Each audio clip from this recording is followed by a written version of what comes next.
And that is exactly why we're on, y'all. We are on. Oh, I got him. Y'all, it's a giant. It's a freaking behemoth. Dude, y'all, that is how you end the day right there. All right, y'all, good morning. Welcome back to the channel. So today we got a wicked video in store for you guys. We are at beautiful Canyon Lake. The main goal for today is to get an 18-pound bag. I know that's nothing impressive at this lake. You know, if you're a really good fisherman, you could probably get a 35, 40-pound bag out of here, you know, pretty easily if you know where to fish. But me being me, an 18-pound bag is going to be relatively difficult for me. So I'm just looking for, you know, either 3 6s, I'm looking for a 5 and maybe a handful of 3s, you know, just looking to get some bites. Now, if we luck out with a giant, we luck out with a giant. I'm going to be beyond happy about that. But the main goal, 18-pound bag. Let's get out there. Let's see if we can make it happen. We are out here at Canyon Lake, y'all. We're keeping it real simple. We got a Burrito Swimbait, 2 drop shots, a chatterbait, and also a little free rig going. We're gonna primarily be fishing drop shot today. Looking for a big old bass, willing to eat a little finesse application. I honestly might rip around that chatterbait, only because first thing in the morning, good little moving bite opportunity. You know, drop shot's been such a go-to this year that it's kind of hard to put it down, because it's not only catching a lot of fish, but it's catching big fish. But I do want to see, you know, if I got a good chance at pulling a good sized fish on a moving bait today. So the chatterbait of choice today, y'all, we're just going with the Z-Man Evo tungsten. I like the tungsten, super sensitive, 1/2 ounce with a Hog Farmer trailer.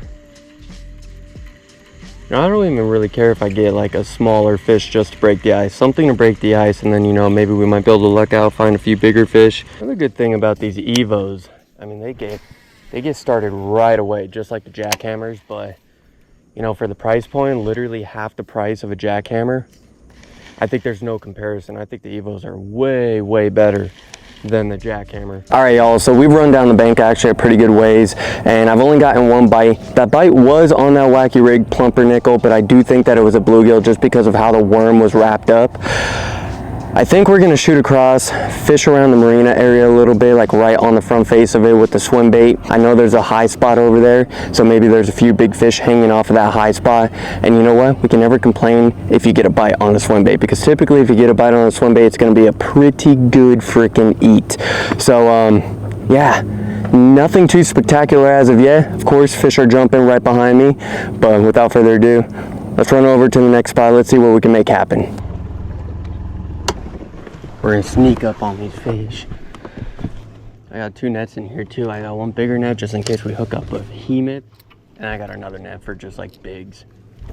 Kind of ridiculous, but hey, better to have 2 nets than no nets, because normally I have no nets.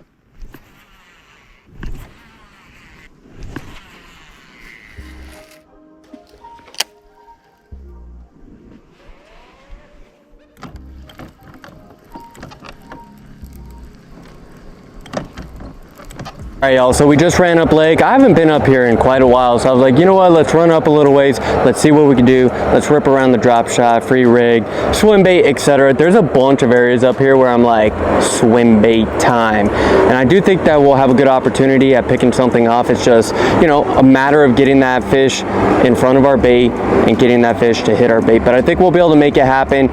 Energy's a little bit low because there hasn't been much going on, but I'm trying to keep that energy up. So I mean, let's stick with it, let's see what we can do. Let's get out there, let's go crank them. Looks pretty good back here. I think we'll do it back here. I really don't want to throw drop shot, y'all. I want to catch a fish on something other than drop shot this year.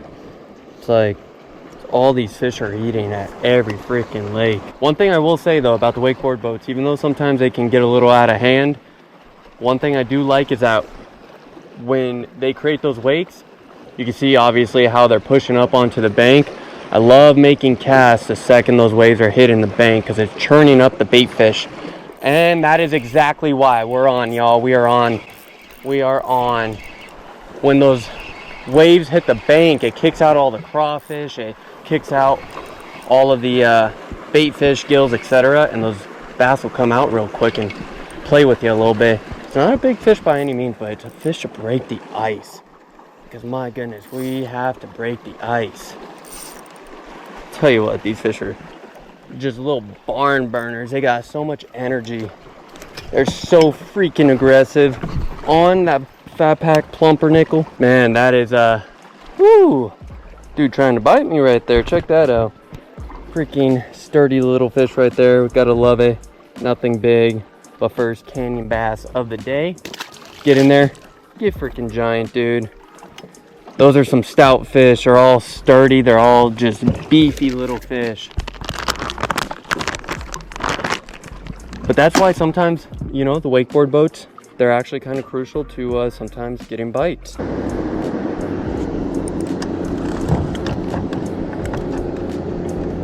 There's one. Came out of that rock, y'all.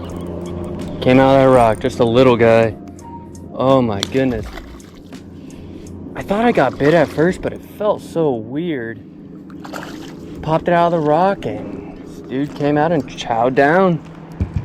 Had a little taste in for a little PhatPak little plumper nickel.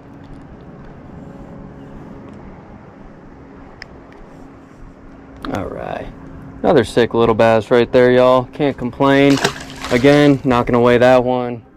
It's not gonna really help too much with the total unless we catch like a, you know, 13 pounder or something crazy like that. Then I'll look back at it and be like, oh, we should have weighed those. Yeah, it's on all those like points where we're getting big. Oh, I feel like a bite, y'all.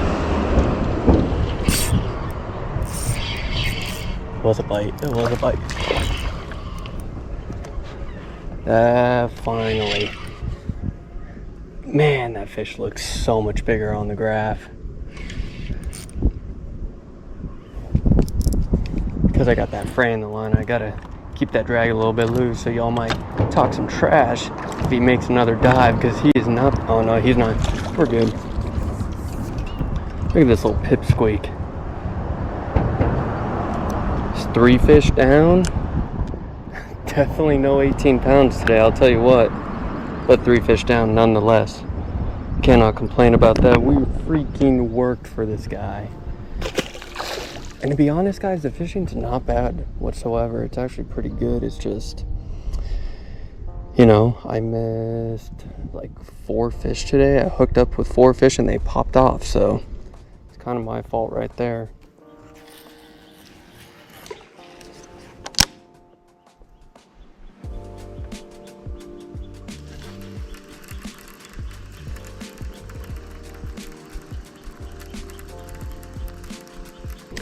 Alright, y'all, last ditch effort to try to get one last big. Always worth fishing around the ramps. Doesn't matter what lake you're at.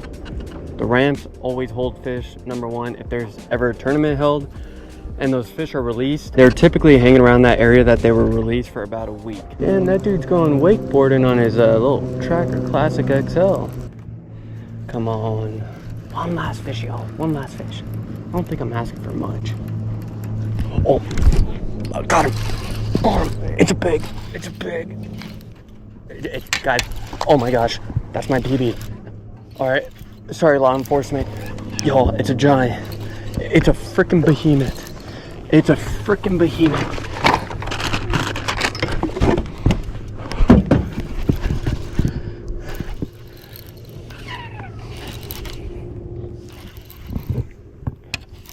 Oh my gosh, y'all, easily my biggest bass ever. I did it. I broke my PB, y'all. I broke my PB. Oh my gosh, that burrito is gone.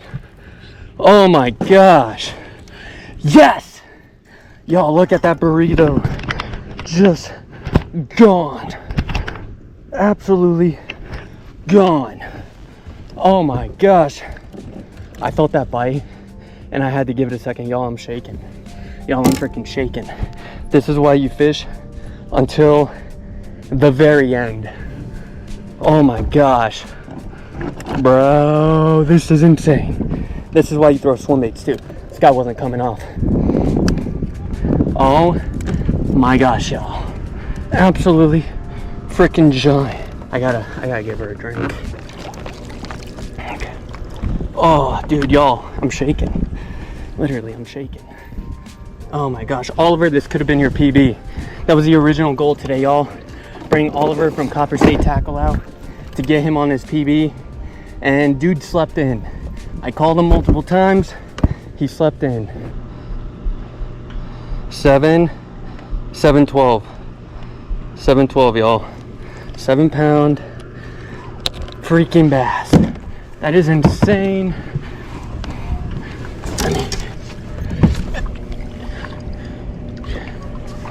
if this fish was, spawned in, this could be close to a 9 pounder. Hey man, you mind taking a picture real fast? I don't care about my shoes getting wet, y'all. Check that out. Freaking stud. Appreciate it, man. Just got my PB, so. Really? Yeah. Right there. I watched you and Fishing Magician. I went to you guys' meeting. Hey, appreciate it, man. Out at the park. Yeah, you're gonna come to the one this year? Oh, yeah. Awesome. Awesome, appreciate it, man. Put this fish back real fast. Swimbait, the Burrito Swimbait. All right, y'all. Let's get this fish back in. Thanks, man, appreciate you. There she goes.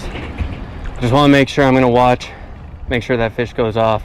Dude, y'all, that is how you end the day right there. Look. Yeah, there she goes. Beautiful. All right, y'all. So that is exactly why you keep fishing and you keep grinding, even when it seems like things are dull and nothing's going on. We had a little bit of success this morning once we ran upriver. Had some bites, caught some fish, missed some fish right by the boat, popping off this, that, the other. Great drop shot worm today was the Slinky worm by PhatPak baits, the plum color. But what really made the day successful was just grinding through the struggle of not catching a whole lot, not having a whole lot of success when it comes to size. And we all know that Swirl and Canyon, they're really known for the quality of fish, and I just could not get that quality today until the final fish. And that final fish was caught on the Burrito bait 6-inch fast sinking swim bait. Absolutely wicked. Pick these suckers up over at Copperstate Tackle. Use code Drew, save you 10%.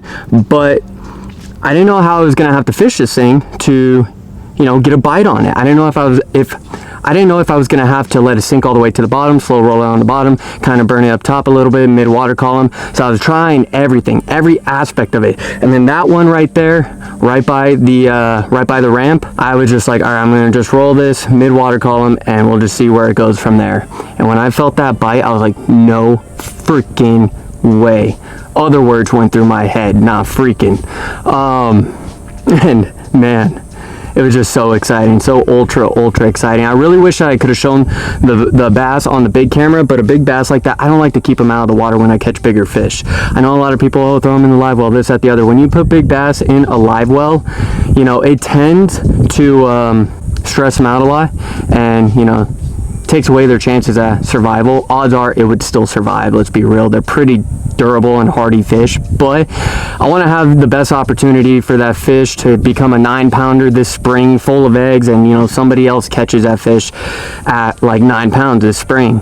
But yeah, that's why you keep fishing. When things are looking bleak, when things are looking dull, just stick through and you'll be able to get a bite. Remember, grab a rod, grab a reel, get out there, make a cast, and go crank them.